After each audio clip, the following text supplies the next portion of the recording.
Before I get started, can you hear me okay? Before I get started, there are just three little things that I want to bring up. First of all, thank you to the organizers for having the symposium on this weekend, on my birthday, which is tomorrow. Oh. Thank you. Second, the title of this presentation has gone through several suggestions. Started out with the significance of donations. It showed up on the Flagg Foundation website as the significance of donations to the ASDM. And then whenever the proceedings for the symposium came out, it was changed again to the significance of donations to museums. But I'm going to go back to this one. So this is what we're going to talk about, the significance of donations, and of course it is going to incorporate museums since that is where we are. The third thing that I'd like to say is when we were preparing for this symposium before COVID brought everything to a screeching halt, one of our colleagues asked me what I was going to be speaking on. I said, the significance of donations. The immediate response was, oh, that should be interesting. Well, my original plan was to show a lot of examples of donations that we had gotten at the museum. But Les asked me to say a few things about donations in general, so we're going to start out with that.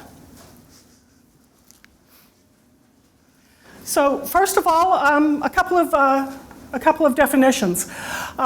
We've all heard the term nonprofit, we've all heard the term not-for-profit. And there is a distinction between the two of them, and I've simplified them here for you. So some organizations can be considered nonprofit, and some can be considered not-for-profit. The Desert Museum is a nonprofit organization. And these are some of the differences between a nonprofit versus a not-for-profit. If you'd like a little bit more information on this, I can give it to you during the break. We would probably, most of us probably fall in the category of nonprofit.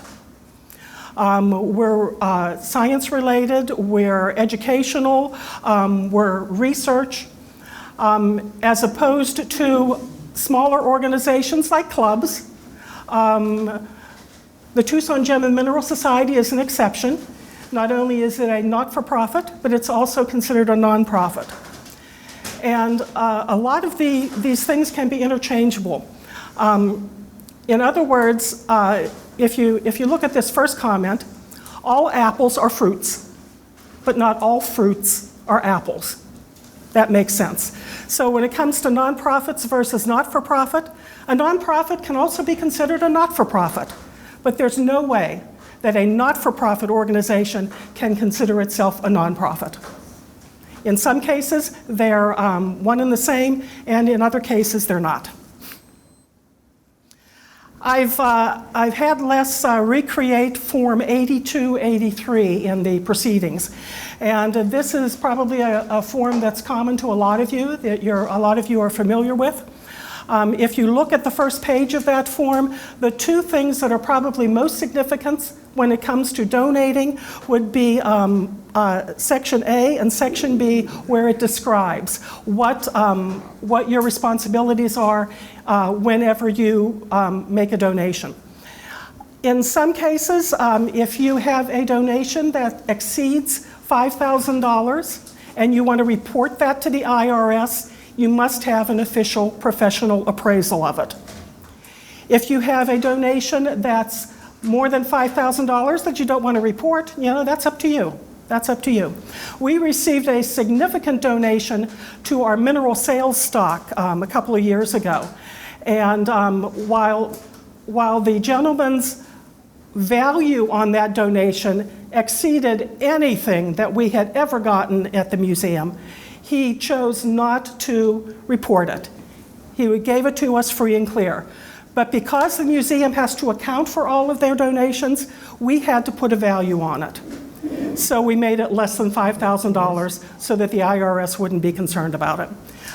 He valued it at $4,999. So that pretty much brings us to Section B. where you have to have an appraisal if you're going to donate something and report it to the IRS in excess of $5,000. I printed out the guidelines for filling out this Form 8283, and it came to 10 pages. That's why I have my accountant do my taxes for me. Unless you're familiar with all of that stuff, have at it. Otherwise, I'd go to a professional if you're going to report under this Form 8283. So now I'm going to start into the Desert Museum. And some of the things that we do at the Desert Museum can be applied to other museums and other organizations. Probably, the most significant donation that we received came to us in the early 70s, early to mid 70s. And that was a donation from the family of this gentleman. Oh, this is so cool. This is Steve Congdon. He was a geologist here in Arizona. And unfortunately, we lost him at the young age of 52 to multiple sclerosis. His family donated the initial funds to the Desert Museum to get the Earth Sciences Center started. And so in his honor, it's called the Stephen House Congdon Earth Sciences Center.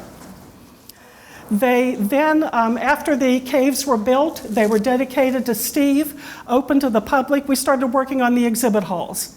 And the Congdon family, again, gave us a very generous donation towards putting the exhibit halls together, the Earth History Room and the Mineral Hall.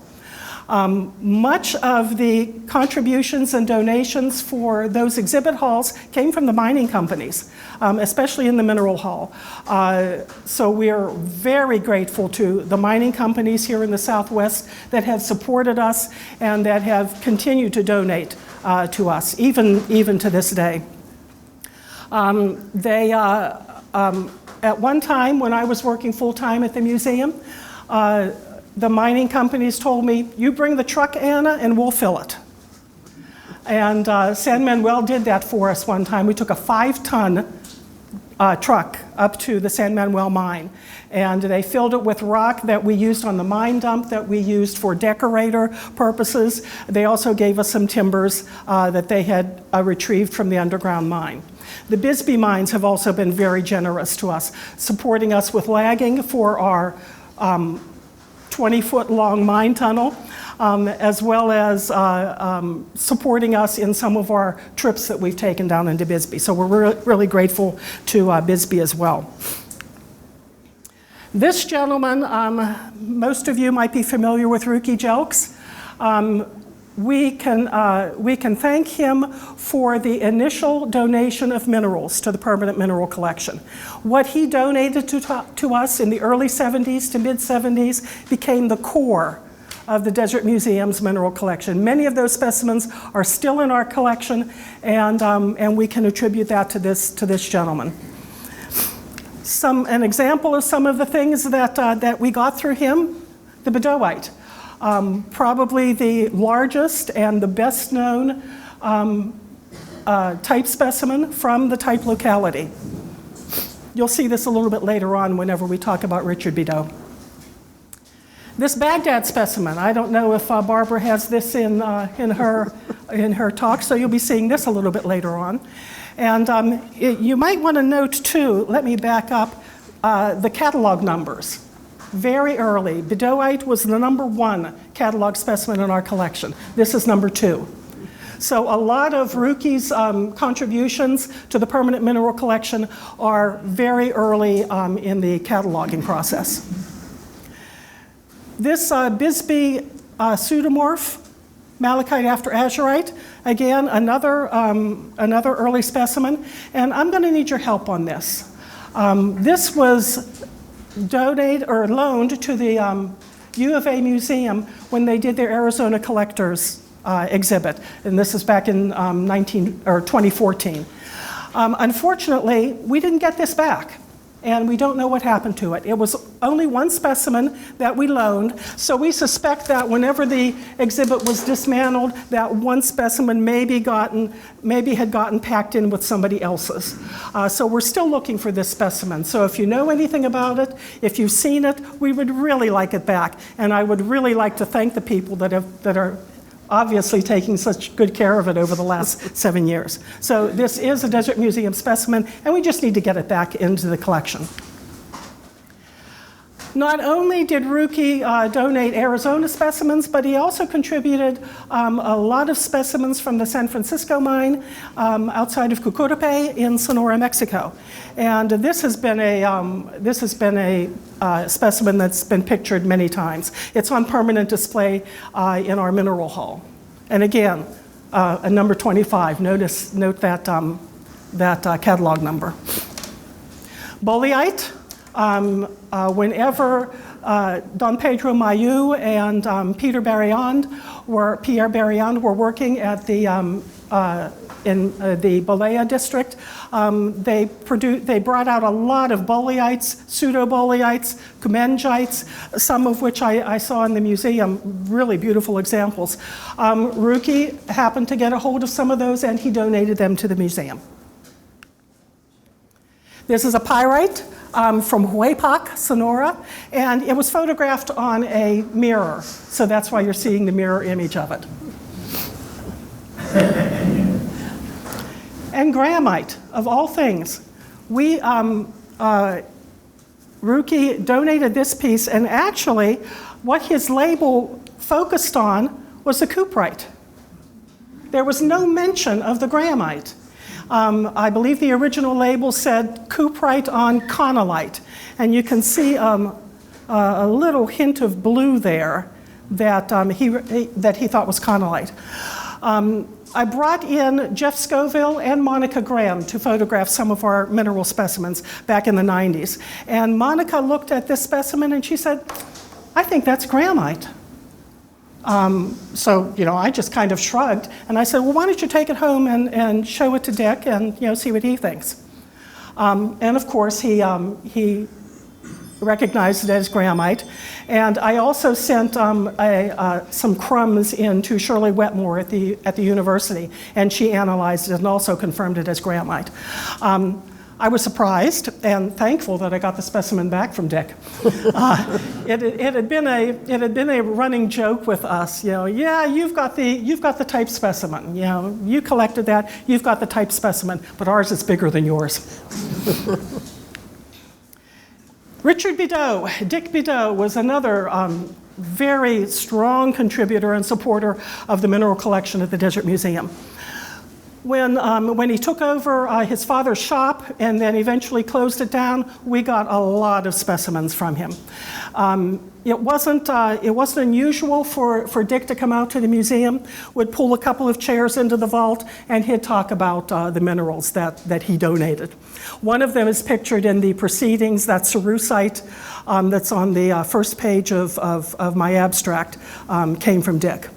And I think I've got, of course, I had to include this. This didn't come from Dick, but of course it's his namesake, Bideauite. This is another one that we affectionately call the Tiffany Azurite out of the Czar mine in Bisbee. This piece we can trace all the way back to the early 1900s. We know that Tiffany and Company was the first company to commercially mine turquoise here in Arizona, and they were mining in the southern part of the Dragoon Mountains east of Tombstone. At the time, George Coons was their chief mineralogist. So we assume that he was also out here in the early 1900s while they were mining turquoise, and this specimen went to him first. Since he was an employee of Tiffany and Company, it went to the company. When he retired, then we assume that it was given to him as a retirement gift, as a parting gift. So we know that Coons was involved, we know that Tiffany and Company was involved. From Coons, it went to Arthur Montgomery, and most of us are probably familiar with that gentleman, an East Coast mineral collector, but also did a lot of collecting here in Arizona. So the third owner was Montgomery. And then from Montgomery, it went to George Bideau and eventually to Dick Bideau. So we have that, we can trace it all the way back from its early beginnings to where it ended up here at the Desert Museum. And this is usually something that I reserve to small groups in the vault, but Dick and I were talking about this one time when he came out to visit. And he said, Anna, if you were to take that specimen down to the Tucson show and sell it, what kind of price would you put on it? At the time, we knew that Dick was searching for mineral specimens for private collectors, and that was one thing that he did after he got rid of the shop. So I thought, he's got somebody in mind for this mineral specimen. So I thought, I'm going to put an outrageous price on it. This was back in the early 1990s. And I said, $25,000. Early 1990s. And he looked at me and he said, that's a good place to start. So you can just imagine what this piece would be valued at today. How big is that? It's about the size of my fist. And let's go back. Yeah, but maybe it was a good place to start to negotiate down from that price. Maybe for Dick, but not for us. This azurite, probably one of the best azurites from the New Cornelia mine, was also a gift from Dick Bideau. Morenci? Oh, I'm sorry. I'm sorry. Okay, Morenci.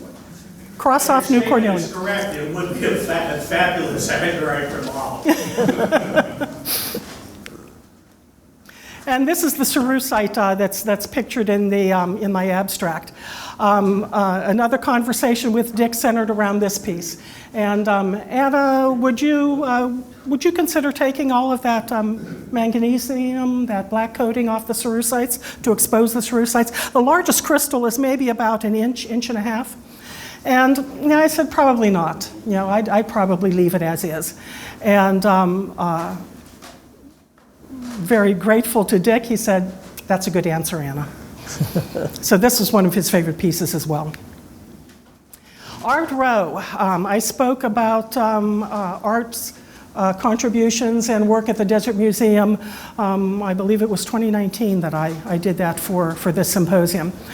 Art was on site whenever I was hired, and he was pretty much responsible for cataloging, for taking care of, for maintaining, and storing the permanent mineral collection.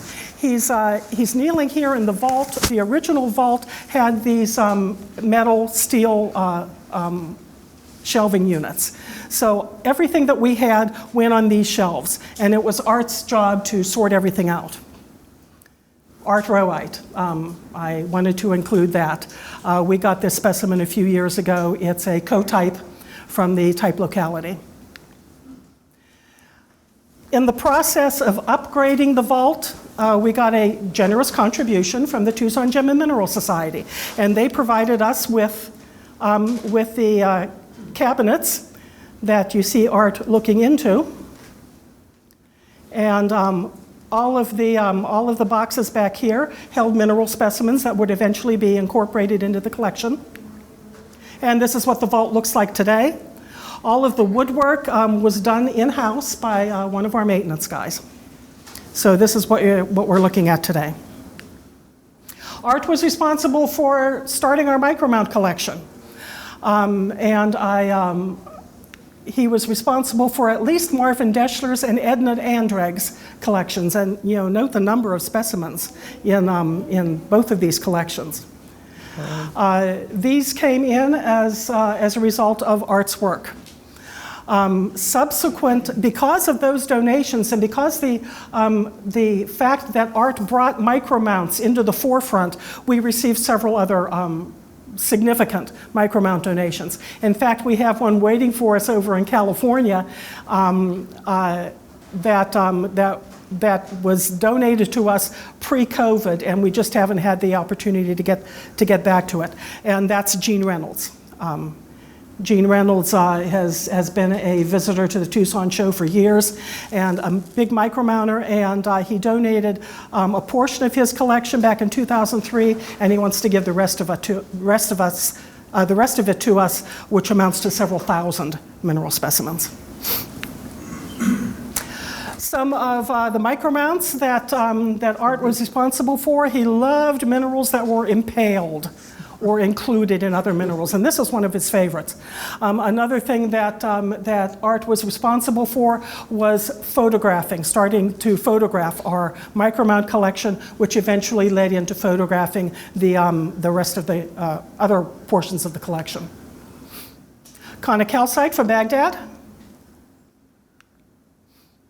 I apologize for this picture. It didn't turn out well as I tried to enlarge it, but some of you may recognize this as Johnson Kankis. And he was also a contributor to the Desert Museum. This is one of his pieces, this Tiger Smithsonite. It's about, it's maybe about 4.5 inches from end to end. And also this tiger eye from the Salt River Canyon. We had a specimen of tiger eye polished that we like to display with this one that we got from John. Last but not least is this gentleman. Whoops. And of course, we all know Dick Graeme. When I first started at the museum, Bill Pansner was our curator. And early on in my employment, he said, if you want to know anything about Bisbee, anything at all about Bisbee, this is the man to talk to. So we would usually meet at the Tucson show. He would come out to the museum and visit with us every now and then.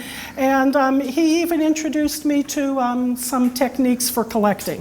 I'm not going to say where we collected because I'm still associated with the museum, but most of you might guess where we went collecting.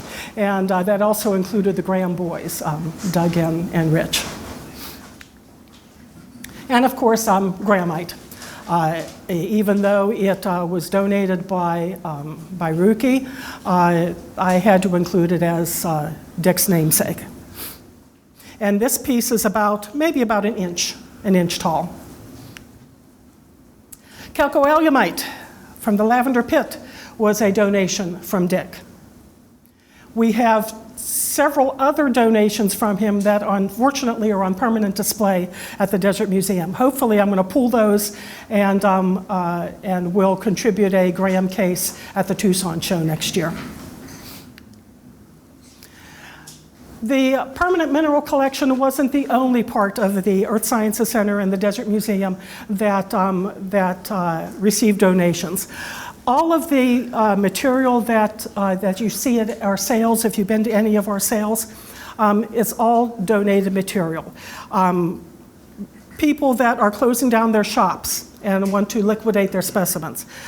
People with collections that they just needed to downsize and they needed to get rid of.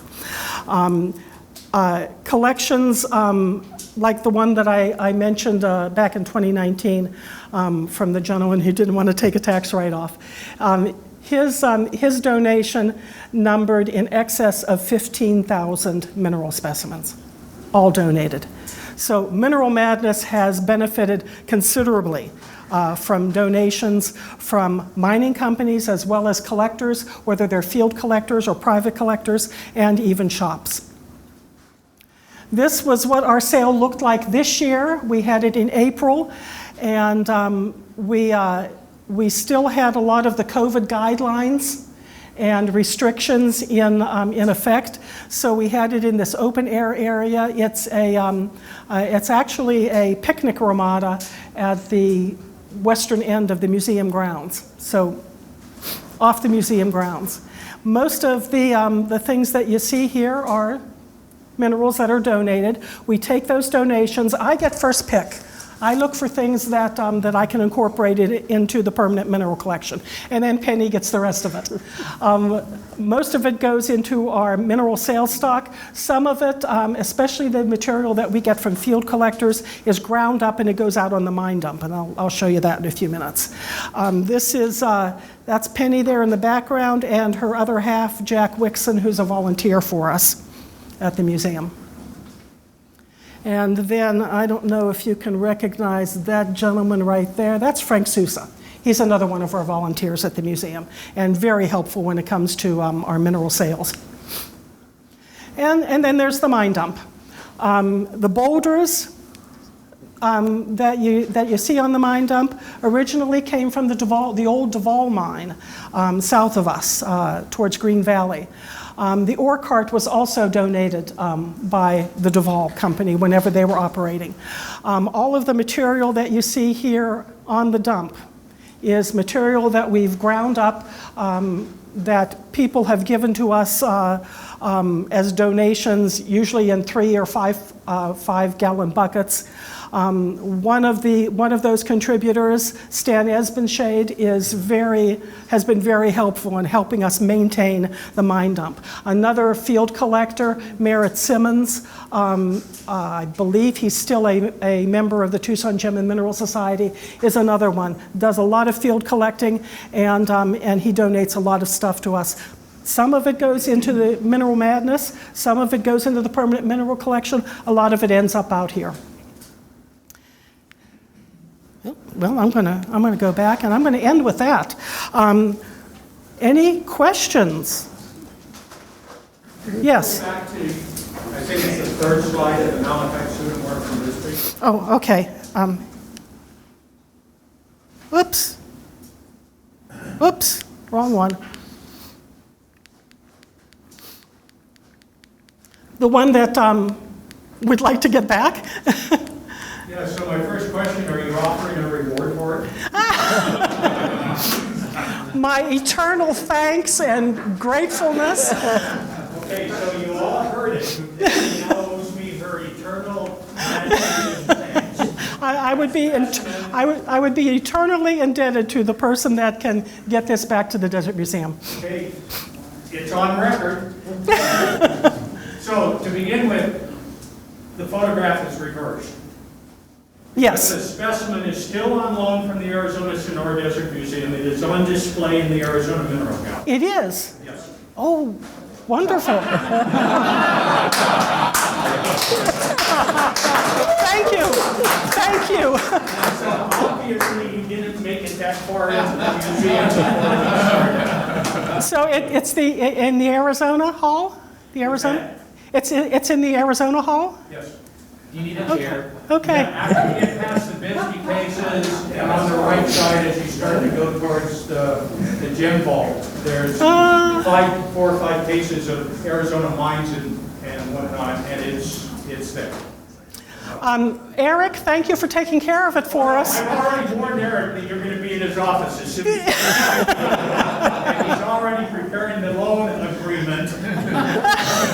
It is now on display for the next 12 days. Wonderful, wonderful. Thank you very much. I thought you might enjoy hearing that. Yeah, well, I had a spot for it in the vault, in that case, in the glass case. Let's see. Well, yeah, let's go forward here. Oops. So yeah, when I was setting up all the Arizona displays, I was told to pull the few loan specimens from other museums out. Somehow I conveniently forgot about that one. So it is on display. Wonderful, wonderful. But it had a spot. I had a spot for it on this top shelf back in the corner. Well, And keep dusting it for another 12, 18 months. okay. I don't know when I I must have noticed it. If the exhibit was in 2014, then I guess I didn't notice it until 2018, 2017, that it wasn't there. And it's like, where is my pseudomorph? But thank you so much for that. I'm glad that it's been well taken care of. And if there are any other questions or comments, I'm going to put on my mask and go talk to Eric. No, yes.